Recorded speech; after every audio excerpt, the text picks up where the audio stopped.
लोगों का उन पे विश्वास था और वो हमेशा जो कहते थे वो करते थे।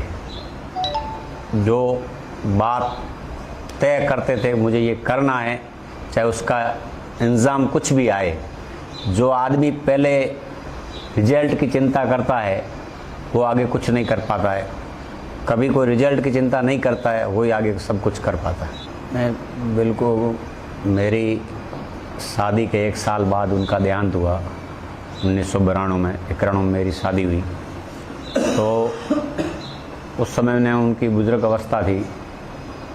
वैसे कोई उनकी उम्र भी बहुत बड़ी नहीं थी, लेकिन गांधव पे एक एक्सीडेंट हो गया था, उसकी वजह से उनके शरीर को काफ़ी जो 67 साल ही उन्होंने उम्र ली, 67।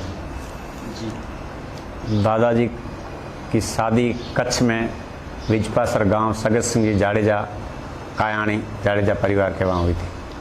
वो पढ़े लिखे, वो कहते थे कि पढ़ाई तो एक किताबी ज्ञान होता है, पढ़ना मतलब एक किताब का ज्ञान होता है। उनका ज्ञान है वो अटूट ज्ञान था, जिस ज्ञान की आप कुछ व्याख्या नहीं कर सकते हैं।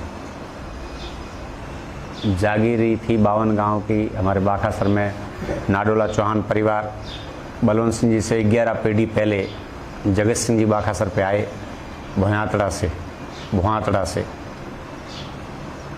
हाँ, और भुआतड़ा पे जगत सिंह जी से 14 पीढ़ी पहले राधू सिंह जी वाव से भुआतड़ा आए, और भुआतड़ा से राधू सिंह जी के बाद में जगत सिंह जी मेरे से 11 पीढ़ी पहले बाखासर आए। तो ये नाडोला चौहान परिवार की 52 गांव की जागीरी थी। हमारे बाखासर में 2 ही परिवार हैं और 2 परिवारों की 52 गांव की जागीरी थी। और बलवंत सिंह जी ने समय और परिस्थितियों में उनको ऐसा जस लिखा होगा कि उन्होंने बाखासर का नाम पूरे भारत में नहीं विश्व तक पहुंचाया। देश की हर विभाग के साथ, आर्मी हो चाहे BSF हो चाहे पुलिस हो, हमारे हमेशा अच्छे सद्भाव व्यवहार रहे हैं। और हमेशा प्रशासन और जनता दोनों के मेल मिलाप से ही सारी शासन व्यवस्थाएं सही चलती है।